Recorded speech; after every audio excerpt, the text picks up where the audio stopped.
আসসালামু আলাইকুম। আশা করি সবাই ভালো আছো। আজকে আমি নবম দশম শ্রেণীর সাধারণ গণিতের সমান্তর ধারার মানে হচ্ছে 13.1 এর পার্ট 2 নিয়ে আলোচনা করব। পার্ট 1 ইতিপূর্বে আমাদের এই পেজটিতে অথবা আমাদের এই ইউটিউব চ্যানেলটিতে তুমি পেয়ে যাবা। পার্ট 1 এ আমি উদাহরণ 2 ও অনুশীলনীর 5 থেকে 8 পর্যন্ত সমাধান করেছিলাম। আজকে পার্ট 2 তে আমি উদাহরণের 5 নাম্বার এবং অনুশীলনীর 9 থেকে 12 নাম্বার অঙ্কগুলো সমাধান করব। তো দেখো উদাহরণ 5 নম্বরে কি আছে। এখানে দেওয়া আছে 7 প্লাস 12 প্লাস 17 ধারাটির প্রথম 30 মানে হচ্ছে 30টি পদের সমষ্টি কত। তো দেখো এখানে আমার অবশ্যই কি লাগবে, আমরা জানি পদ সংখ্যা মানে হচ্ছে পদ সংখ্যা অথবা সমষ্টি নির্ণয় করতে হয় এই অধ্যায়ে। সমান্তর দ্বারা মূলত পদ সংখ্যা অথবা কি আমাকে সমষ্টি নির্ণয় করতে বলবে। তো পদ সংখ্যার সূত্র কি a plus n minus 1 into D. আর সমষ্টির সূত্র কি, যে কোনো n তম পদের সমষ্টির সূত্র আমি কি দেখিয়েছি তোমাদেরকে আমাদের এই যে এই অধ্যায় 13.1 এর যে সূত্রগুলো বা সূত্রবিদ্যা নিয়ে আমি ইতিপূর্বে আলোচনা করে রেখেছি। তো দেখো এখানে সমষ্টির সূত্র হচ্ছে Sn is equal to n by 2 into 2a plus n minus 1 into d। তো দেখো এখানে আমার a লাগবে মানে হচ্ছে প্রথম পদ লাগবে আর হচ্ছে সাধারণ অন্তর লাগবে। তো দেখো এখানে দেওয়া আছে মান কি আছে খেয়াল করো। দেওয়া আছে আমি তোমাদেরকে আগেও বলেছি এখানে হচ্ছে এই যে একটা ধারার প্রথম যে সংখ্যাটা থাকবে এটা হচ্ছে প্রথম পদ, দ্বিতীয় যেটা থাকবে সেটা হচ্ছে দ্বিতীয় পদ। এইভাবে আমরা মূলত কি ধারা নির্ণয় করি। তার মানে এখানে প্রথম পদ দেওয়া আছে, প্রথম পদ বা ধারাটির আমরা এভাবেও লিখতে পারি যে ধারাটির প্রথম পদ a is equal to কি আছে বলো, a is equal to 7। এবার আমার দরকার কি সাধারণ অন্তর। তো দেখো সাধারণ অন্তরে আমরা কি ব্যবহার করি, ডি ব্যবহার করি মানে হচ্ছে দ্বিতীয় পদ মাইনাস প্রথম পদ অথবা তৃতীয় পদ মাইনাস দ্বিতীয় পদ। তার মানে হচ্ছে এখানে কত হয় দেখো তো, এখানে হচ্ছে কি 12 থেকে যদি 7 চলে যায় তাহলে কত থাকে, 5 থাকে। কত থাকে, 5 থাকে। তো এখন আসো আমরা একটা জিনিস দেখলাম যে যেহেতু আমি বলেছিলাম তোমাদেরকে যে যদি কোনো দুইটা পদের পরপর দুইটা পদের যদি পার্থক্য সমান আসে তাহলে অবশ্যই সেটাকে আমরা কি বলতে পারবো, সমান্তর দ্বারা বলতে পারবো। তো দেখো এখানে এটি মানে হচ্ছে এই দ্বারাটি একটি সমান্তর দ্বারা, এটি একটি সমান্তর দ্বারা, তাই না? এটি একটি কি সমান্তর দ্বারা। এবার আসো আমাকে যেহেতু বলেছে 30টি পদের সমষ্টি, দেখো আমরা জানি সমান্তর দ্বারার প্রথম পদ আর তোমার কাছে যদি n এর মান এবং d এর মান থাকে তাহলে আমরা জানি n সংখ্যক পদের অথবা 30টি পদের সমষ্টির সূত্র কি। দেখো 30টি পদের সমষ্টি, 30টি পদের সমষ্টি কি S30, তাই না?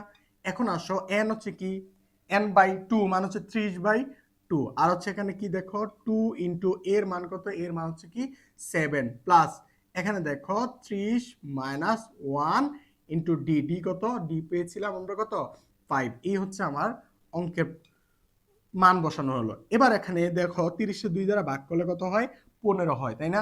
এখন আসো এই জায়গায় কি 14 যোগ, দেখো 30 থেকে যদি 1 চলে যায় তাহলে কত থাকে, 29 থাকে। মনে রাখবা যে কোনো একটা সংখ্যাকে যদি 5 দ্বারা গুণ দেই, মনে রাখবা একদম তুমি দেখেই বলতে পারবে এই যে সংখ্যাটার 5 দ্বারা গুণ দিবা এই সংখ্যাটার অর্ধেক, 29 এর অর্ধেক কত, 14.5, শুধু দশমিকটা উঠে যাবে তার মানে 145 হবে।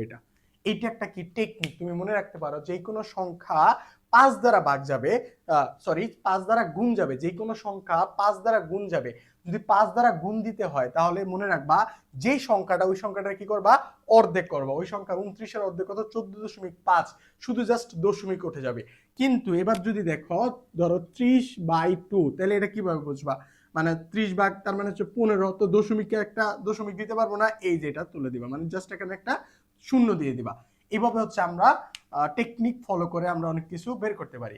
এখন আসো এখানে আমার কি আছে, 15 প্রথম আর গুণ, এই দুটোটা যোগ করলে আমার কত হয়, এই দুটোটা যোগ করলে হয় কত, 5 মানে 159। দেখো আরেকটা টেকনিক তোমাকে আমি শিখাই, সেটা হচ্ছে ধরো কোনো সংখ্যা, যে কোনো একটা সংখ্যার, মনে রাখবা যে কোনো একটা সংখ্যার শূন্য মানে হচ্ছে 10 20 100 200 এইভাবে চিন্তা করবা। ধরো বড় সংখ্যাটা কত, এখানে বড় সংখ্যাটা হচ্ছে 159 আর 15 আগে পরে 20 অথবা কি 10। ধরো 10 গুণ করলে, 10 গুণ করলে আমরা জানি কি সচরাচর একটা শূন্য বসে।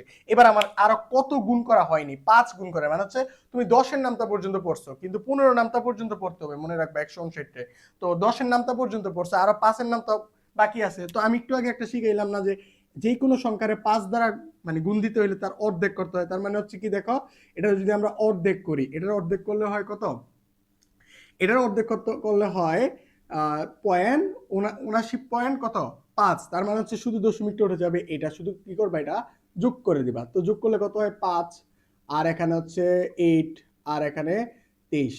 এই তার মানে হচ্ছে এটা 23 আর হচ্ছে কত 85। এই হচ্ছে আমাদের উদাহরণ 5 নাম্বার অঙ্কের 30টি পদের সমষ্টি মান। দেখো এখন আমি 9 নম্বর অঙ্কটি সমাধান করব। 9 নম্বর অঙ্কটি কি বলেছে, 1 + 3 + 5 + 7 ধারাটির n পদের সমষ্টি নির্ণয় করতে বলছে। দেখো এখানে শেষ পদ দেওয়া নাই, আবার কি n এর মানও দেওয়া নাই। তার মানে হচ্ছে কি আমার এখানে n এর মান বের করা লাগবে না, আমি n পদের সমষ্টিটা শুধু কি এর মান আর সাধারণ অন্তরের মান ব্যবহার করে করে দেব। তো এখন আসো এখানে কি আছে, এখানে হচ্ছে কি সমাধানে কি আছে দেখো, সমাধানে ধারাটির প্রথম পদ কি বললাম, ধারাটির প্রথম পদ। তো দেখো ধারাটির প্রথম পদ কত আছে, ধারাটির প্রথম পদ আছে কি 1, তাই না? এবার আসো সাধারণ অন্তর, কি বললাম, সাধারণ অন্তর। আমরা জানি এগুলা কি লিখতে হয়, কারণ সাধারণ অন্তর কি দ্বিতীয় পদ মাইনাস, মানে হচ্ছে 3 - 1 = কি হবে বলো, = 2 হবে। তার মানে ডি এর মান কত 2। এবার আসো আমার সুতরাং n পদের সমষ্টি, কি লিখলাম, n পদের সমষ্টি। তো n পদের সমষ্টি কি Sn = n/2, তাই না, বাই 2a + n - 1 * d। এই হচ্ছে কি আমাদের n পদের সমষ্টির সূত্র। তো একটু খেয়াল করো, এখানে আমি জাস্ট কি করব, মান বসাবো। এখানে কি করব, মান বসাবো। তাহলে n এর মান তো আমার জানা নাই, তো n যেভাবে আছে সেভাবেই থাকবে, কিন্তু a এর মান জানা আছে, এর মান কত 1। তারপর n ও মান জানা নেই, কিন্তু ডি মানে হচ্ছে কত 2। এবার খেয়াল করো আমরা কি করব, আমরা জাস্ট মান বসাবো, মানে হচ্ছে n/2 মান ক্যালকুলেশন করব।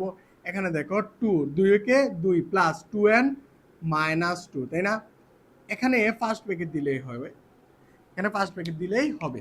তো এখন আসো আমাদের আমাদের কি করতে হবে, n/2। দেখো a2 আর a2 কাটা, তার মানে উপরে কি থাকে 2n, a2 কাটা, তার মানে হচ্ছে n² এটা হচ্ছে কি আমাদের 9 নাম্বার অঙ্কের সমাধান। তো দেখো এখন আমি 10 নাম্বার অঙ্কটি সমাধান করব। 10 নাম্বার অঙ্কে কি বলেছে দেখো, 8 16 24 ধারাটির প্রথম 9টি পদের সমষ্টি কত। তো এখানে প্রথম পদ 8, দ্বিতীয় পদ কত 16, তৃতীয় পদ 24।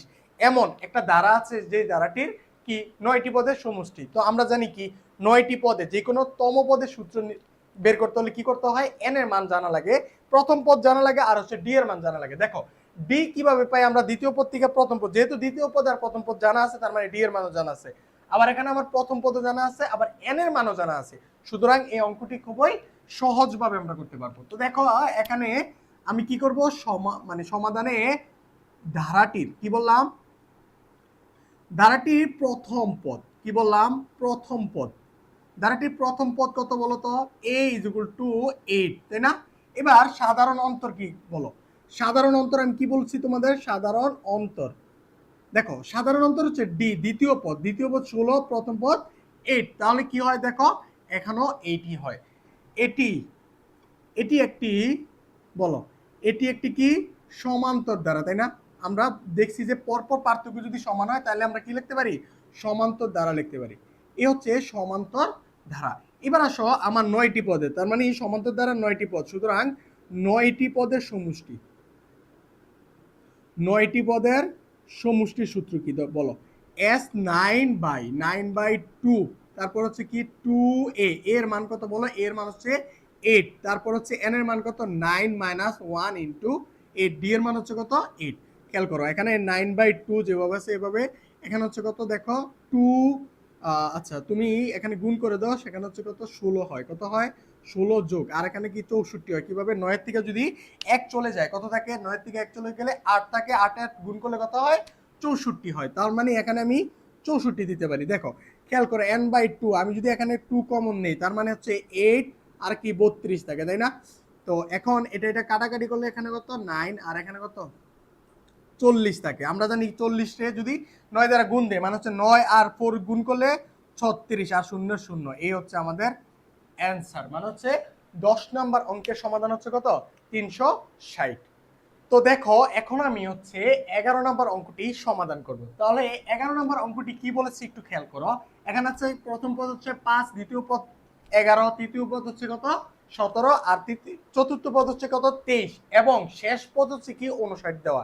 তার মানে এখানে যেহেতু ইকুয়াল মানে হচ্ছে সমান সমান কত দিছে কত মানে হচ্ছে জাস্ট এইটুকু, এই যে যতগুলো দ্বারা এই দ্বারার মাঝখানে যতগুলো সংখ্যা আছে 5 আর 59, 5 আর 59 আরেকটা নির্দিষ্ট কি সাধারণ অন্তর আকারে বা পরপর একটা প্যাটার্ন আকারে সাজায়া যে মানগুলো আছে বা যে সংখ্যাগুলো আছে সবগুলো সংখ্যার কি যোগফল সমান কত। তার মানে আমাকে কি ধারার ভিতরে আমি যদি সমান্তর দ্বারা সমষ্টি সূত্র আমরা জানি, সমষ্টি মানে হচ্ছে কি সমষ্টি মানে হচ্ছে আমাদের কি যোগফল। তো এখন আসো আমাদের এই ধারাটির প্রথম পদ দ্বিতীয় পদ আর হচ্ছে কি লাগবে আমার n এর মান লাগবে। তাহলে এই ধারাটি দেখো সমাধান কি আছে এই ধারাটির দেখো ধারাটির প্রথম পদ কত খেয়াল করো, প্রথম পদ ধারাটির প্রথম পদ a = কত 5। এবার হচ্ছে সাধারণ অন্তর কি আছে সাধারণ অন্তর, তাহলে সাধারণ অন্তর d দ্বিতীয় পদ মাইনাস প্রথম পদ, তাই না? তাহলে দ্বিতীয় পদ থেকে প্রথম পদ তার মানে হচ্ছে কত 6 থাকে। এবার এটি কি হয়ে গেল, এটি একটি সমান্তর দ্বারা, তাই না? আমরা জানি যে পরপর পার্থক্য যদি সেম হয় তাহলে এটাকে সমান্তর দ্বারা বলতে পারি। তো এই হচ্ছে আমাদের সমান্তর দ্বারা। এবার আসো আমার n এর মান লাগবে, কিন্তু আমার এই অঙ্কের ভিতরে কিন্তু সরাসরি n এর মান নেই, কিন্তু শেষ পদ আছে। কি আছে শেষ পদ মানে হচ্ছে p এর মান আছে। আমরা a plus n minus 1 into d is equal to p লিখি না? p মানে কি শেষ পদ আমি বুঝিয়েছিলাম না তোমাদের? তার মানে হচ্ছে কি আমাদের এখানে দেখো শেষ পদ কত আছে, দেখো শেষ পদ মানে হচ্ছে p ইজ ইকুয়াল টু 59, তাই না? এই যে 59টা কত নাম্বার পদ, 59টা কি কত নাম্বার পদ এটা বের করি কিভাবে এই তম সূত্র দিয়ে, তাই না? তো এখন দেখো n তম, সুতরাং n তম পদ সমান সমান a plus n minus 1 into d। তো বা a plus n minus 1 into d is equal to কি 59। এবার মান বসিয়ে দাও, এর মান কত 5 আর n এর মান তো আমার জানা নেই 1, d এর মান হচ্ছে কত 6, 59। অথবা খেয়াল করো তুমি এভাবে দিতে পারো 6n minus 6 is equal to কি 8। তো এবার আসো আমার কি, এবার আমি কি করব বা আমার যেহেতু 6n এই পাশে রেখে দেখো -6 আর 5 আছে, তার মানে -6 থেকে 1 চলে গেলে কত থাকে বলো 1 থাকে। কি থাকে মাইনাসের 1 থাকে। তো এই মাইনাসের 1 যদি ওই পাশে চলে যায় তাহলে কি দেব বলো 59 প্লাস 1, তাই না? এক পাশে মাইনাস থাকলে আরেক পাশে প্লাস হয়ে যায়। তো এবার খেয়াল করো n ইজ ইকুয়াল টু এখানে হচ্ছে 60 আর নিচে হচ্ছে 6, সুতরাং n এর মান কত বলো কাটাকাটি করলে 10। তার মানে 10তম পদের এগুলো হচ্ছে এখানে কয়টা পদ আছে 10টা পদ আছে। এবার আসো 10 পদের সমষ্টি কি বললাম 10 পদের সমষ্টি। তাহলে 10 পদের সমষ্টির সূত্র কি 10 is equal to 10/2 2a, a কত বলো a হচ্ছে 5 আর হচ্ছে n হচ্ছে 10 মাইনাস 1, d হচ্ছে কত 6। খেয়াল করো এবার এখানে 5 দিতে পারি অথবা 5 দিতে পারি, এরপর হচ্ছে কি গুণ হচ্ছে কি 10 আর হচ্ছে এখানে কত দেখো 9 আর 6, তার মানে হচ্ছে 54।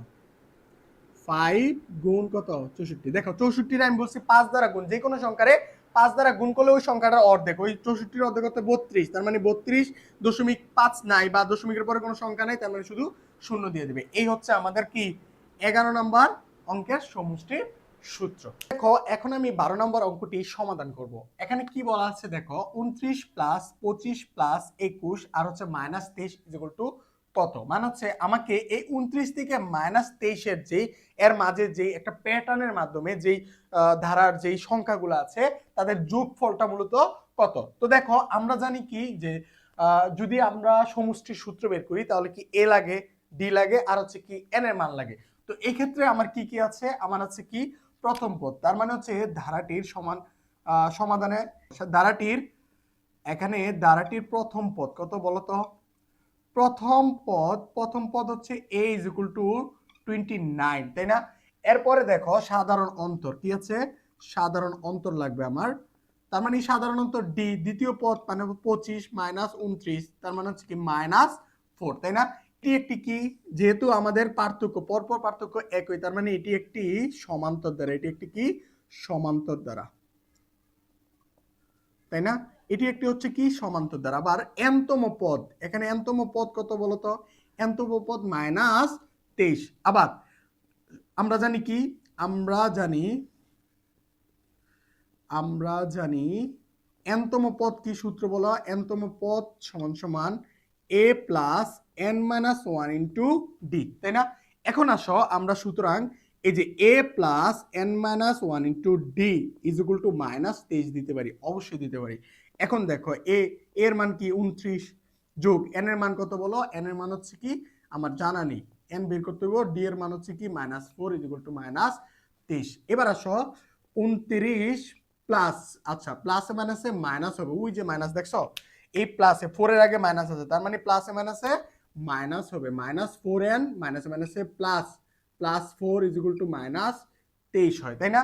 এখন আসো আমার বাকি কি হয় দেখো, এখানে 29, এখানে 29, তারপর হচ্ছে আচ্ছা 29 না, আমরা হচ্ছে 29 আর 4, দেখো 29 আর 4 যোগ করলে হয় কত, 33 হয়, আর -4n ইজ ইকুয়াল টু কি হয় দেখো -23। অথবা দেখো, অথবা ধরো এই 4n ওই পাশে গেলে আর 23 যদি এই পাশে চলে আসে, তার আচ্ছা আমরা এইভাবেই লিখি 4n ইজ ইকুয়াল টু -23 -33, তাই না? এটা অবশ্যই লিখতে পারি। তো এখন খেয়াল করো তো মাইনাস কত দেওয়া যায়, মাইনাস হচ্ছে কি 50 56, কত 56, আর এখানে কি -4n, তো উভয় পক্ষ থেকে কি মাইনাস চলে যায় না, অবশ্যই চলে যায়। এই জন্য আমরা কি লিখতে পারি n ইজ ইকুয়াল টু 56/4। সুতরাং n এর মান কত হয় বলো, n এর মান হচ্ছে 14, তাহলে 14টি, এটা হচ্ছে 14 নাম্বার পদ, মানে এখানে মোট 14টি পদ আছে, তার 14টি পদের সমষ্টির সূত্র দেখো, পদের সমষ্টি তার মানে s14, তাই না? তাহলে 14/2 সূত্র কি, n/2 2a, এর মান কত 29 প্লাস n 14 - 1 আর হচ্ছে কি 4, তাই না? খেয়াল করো, এখন এখানে কি আমরা 7 দেব, আর এখানে কত আছে দেখো, এখানে হচ্ছে 58, আর প্লাসে মাইনাসে মাইনাস কত হয়, এখানে দেখো মাইনাস হচ্ছে আমার 56, আর এখানে মাইনাস মাইনাসে প্লাস কত, আচ্ছা এটাও না করে আমরা এখানে 56 দিলে তো হয়ে যায়, এখানে হচ্ছে, আচ্ছা আমরা দিয়ে দিলাম, তার মানে এখানে কত 4 আছে, কত আছে 4। তো এখানে আমাদের 4 আছে, তারপর হচ্ছে কি 7, এই দেখো এখানে কি আছে ইনটু 6 হবে, কারণ 58 থেকে যদি 56 চলে যায় তাহলে কত থাকে 2 থাকে, 2 4 যোগ করলে 6, আর হচ্ছে এখানে 42, এই হচ্ছে আমাদের 12 নম্বর অঙ্কের সমাধান। তো এই হচ্ছে পার্ট 2 এর 9 থেকে 12 নং অঙ্কগুলোর সমাধান। তো পার্ট 3 পেতে অবশ্যই আমাদের এই পেজটি ফলো দিয়ে রাখো, লাইক কমেন্ট শেয়ার করতে ভুলে যেও না। ধন্যবাদ সবাইকে।